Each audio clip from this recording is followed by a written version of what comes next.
Estamos de volta aqui com o Jornal Gente para falar de economia agora. E economia de nuestros hermanos da Argentina. Professor Paulo Rabelo de Castro, economista, colunista aqui do Jornal Gente, vai hoje se debruçar sobre esse assunto. Até porque, professor, primeiro a Argentina hoje, todo mundo está de olho no país vizinho, porque o Papa Francisco era argentino. Mas também porque existe um governo na Argentina que tem feito ali as coisas de uma forma muito diferente. Tem quem ame, tem quem odeie, tem quem está esperando para ver. Fundo Monetário Internacional, que aliás fez mais ali um empréstimo bilionário para a Argentina no mês passado, veio a público para dizer o seguinte, a diretora-gerente do FMI: a Argentina está fazendo tudo certinho e os outros países deveriam se mirar nesse exemplo. Como é que o senhor está vendo essa nova forma de gestão que foi implementada na Argentina pelo presidente Javier Milei, com as consequências que a gente já sente a partir de agora, professor? Bom dia.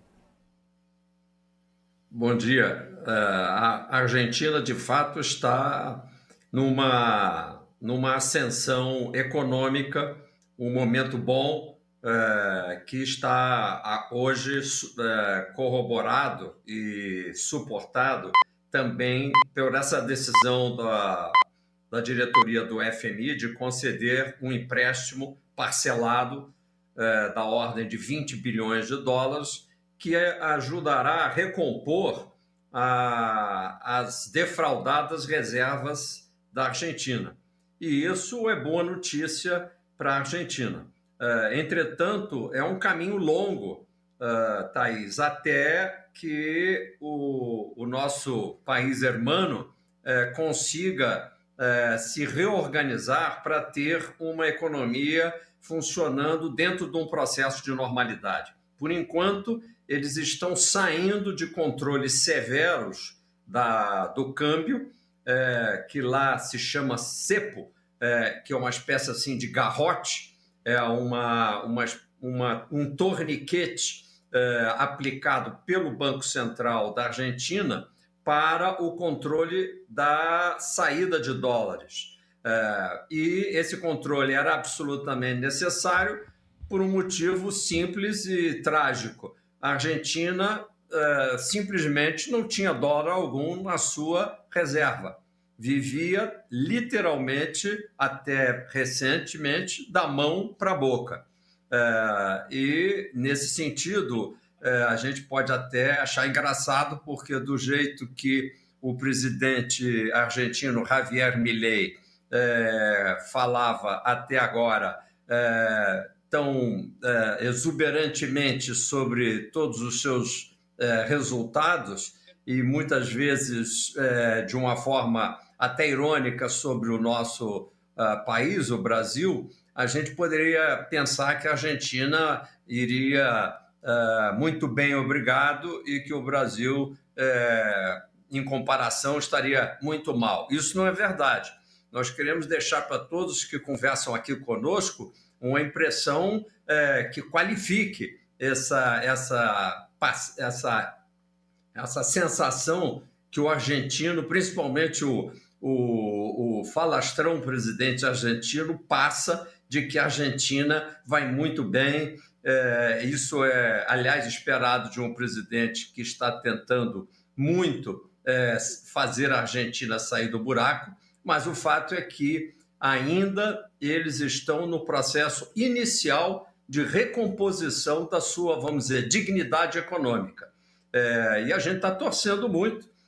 A Argentina é importante para a economia brasileira, embora o Brasil seja até ainda mais importante para a economia argentina, eu diria, e nós queremos que a Argentina possa um dia estar exuberante realmente, e aí o Brasil vai lucrar muito com essa aproximação que temos, embora problemática, do Mercosul.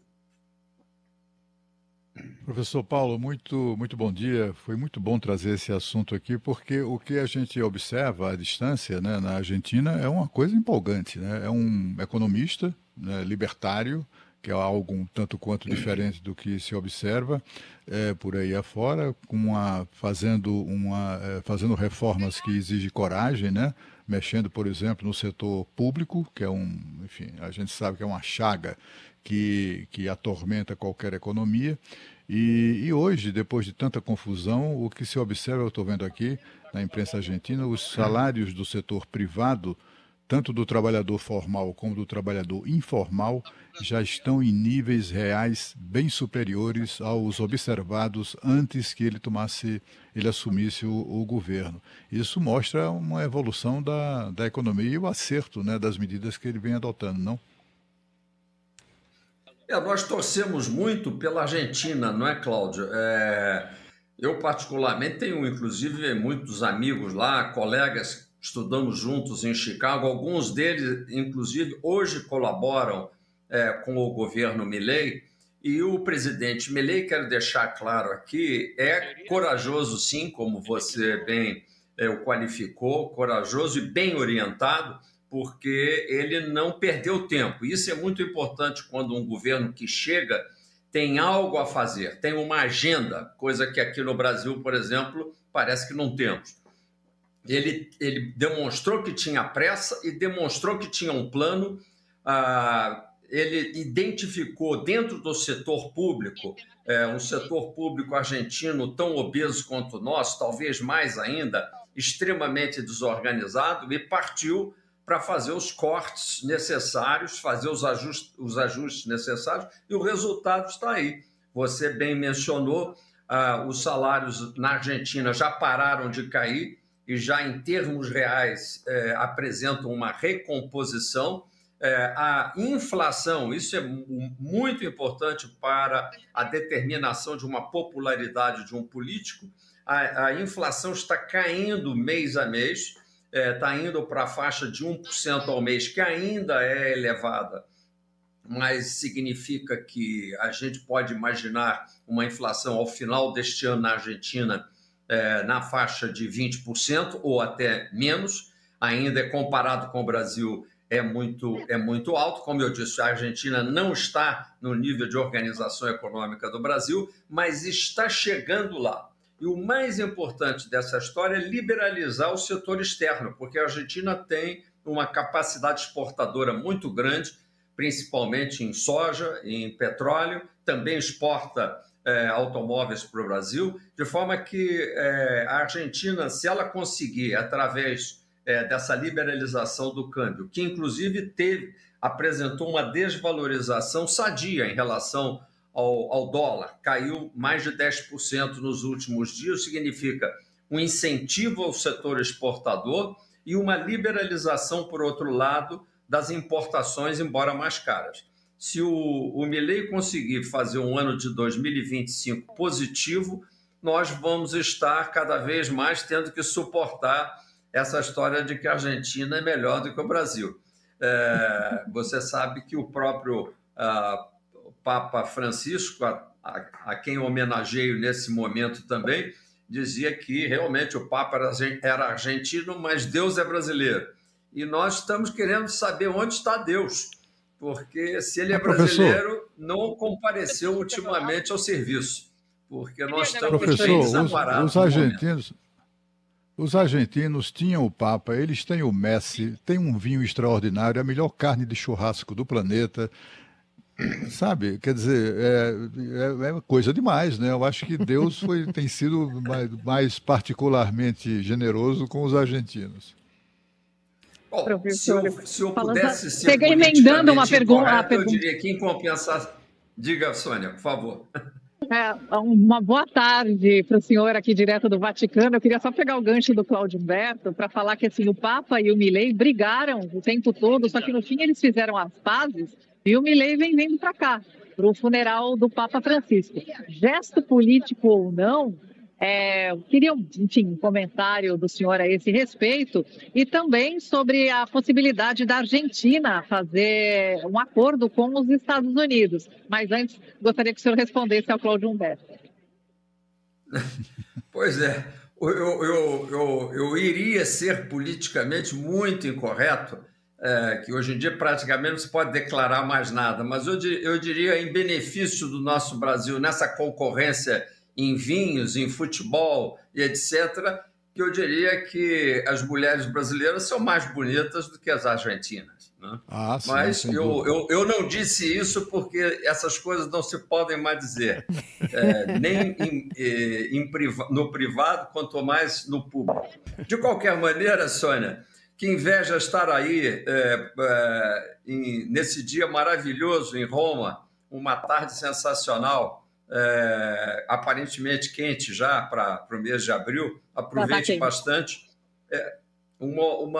Nós todos nos sentimos presentes de alguma forma junto ao Papa Francisco, e eu diria, um pouco em tom de brincadeira, como o Papa era brincalhão, podemos brincar um pouco com a memória dele, dizendo que seria o primeiro milagre do Papa Francisco se a gente conseguisse uma real aproximação do Javier Milei com o presidente Lula e que eles começassem a falar sério sobre o grande potencial que a América do Sul tem e que está sendo hoje desperdiçado por essas implicâncias bobas que demonstram uma infantilidade dos nossos governantes. Então, eu rezo para que seja um primeiro milagre aí na presença do Papa Francisco, que haja quem sabe, essa aproximação entre Milei e Lula. Se isso não puder ser feito, quem sabe numa próxima presidência brasileira a partir de 2027. Professor Paulo, para a gente encerrar a conversa com o senhor, vou mudar de assunto hoje aqui. Vou te perguntar sobre as declarações do Donald Trump em relação ao Jerome Powell, lá do Fed, né, o presidente do Banco Central dos Estados Unidos. Depois de ataques, o Trump diz que não quer que ele saia, demissão e tudo mais. O que o Trump quer com esse discurso aí? Olha, o que ele quer, Pedro, é muito claro. Ele quer cumprir a verdadeira agenda. E a verdadeira agenda do presidente Trump é salvar os Estados Unidos de, vamos dizer assim, um constrangimento financeiro maior pelo fato de já ter uma dívida pública federal da ordem de 120% do PIB americano, ou seja, a dívida pública hoje é maior do que todos os 30 trilhões de dólares que são anualmente produzidos pelos americanos. É muito dinheiro. Professor... E óbvio que essa dívida tem que ser servida no sentido de que juros têm que ser pagos.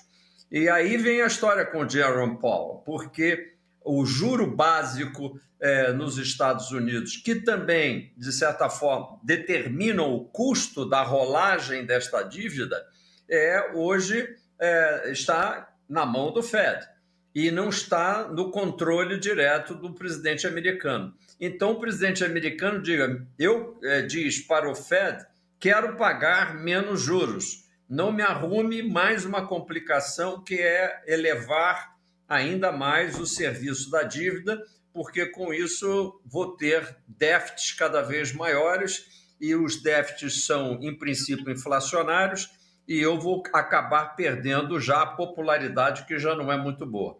De forma que o Trump, numa situação muito diferente da Argentina, não deixa de estar também, como na Argentina, sob um forte estresse financeiro. Você nota que o mundo hoje é feito de países que têm estresse financeiro e outros que estão numa situação de relativo conforto financeiro. E é importante que a gente tenha uma administração e uma gestão muito controlada. O Trump tem pressa e ele gosta de atropelar quando tem pressa. Isso é muito ruim. Ele não vai conseguir afastar, a meu ver, o presidente do Fed, que tem uma certa blindagem, e ele pode acabar se desmoralizando perante o mercado financeiro. Eu acho que ele já recuou das declarações anteriores e vai falar mais fino daqui para frente. Professor, só para a gente ter uma ideia, no Brasil, relação dívida pública-PIB, qual que é? Ela se aproxima de 80% do PIB. Não é confortável. nós já tivemos uma relação da ordem de 50%, o que seria mais confortável. Sua pergunta é importante, Thaís, porque quando a gente tem dívida, tem que pagar juros em cima dessa dívida. Se a gente tem muita dívida, paga muitos juros. Quando a gente paga muitos juros, deixa de fazer outras coisas, de comprar outras coisas, só para pagar juros. E é exatamente a situação que os Estados Unidos estão vivendo. Eles já estão tendo que fazer economias na área da educação, da saúde, das infraestruturas para pagar juros. Nesse sentido, no entanto, só para completar a tua pergunta, a nossa dívida em proporção do produto nacional do nosso país é menor do que a proporção americana. No entanto, nós aqui temos um Banco Central que quer controlar a inflação só elevando os juros. Portanto, o serviço da nossa dívida é muito mais pressionado do que o dos americanos. Nós já estamos nos aproximando, passamos de 800 bilhões de reais de pagamento anual de dívida. E, portanto, isso faz para nós uma diferença terrível em termos de tudo que a gente poderia estar fazendo com essa imensa quantidade de juros, que é um gasto inevitável, mas estéril. Não gera uma escola a mais, um posto de saúde a mais, não gera uma pesquisa científica a mais. Nós estamos simplesmente servindo à gastança do passado. Professor Paulo Rabelo, um grande abraço. Até semana que vem aqui no Jornal Gente, hein? Foi muito bom estar com vocês aí em São Paulo, em Brasília, mas foi muito melhor estar aí com a Sônia em Roma por um minuto. Um beijo, bom professor. Dia. Obrigada. Obrigada, professor. Também. Jornal, a gente volta rapidinho na sequência com mais informação para você. Rede Bandeirantes de Rádio.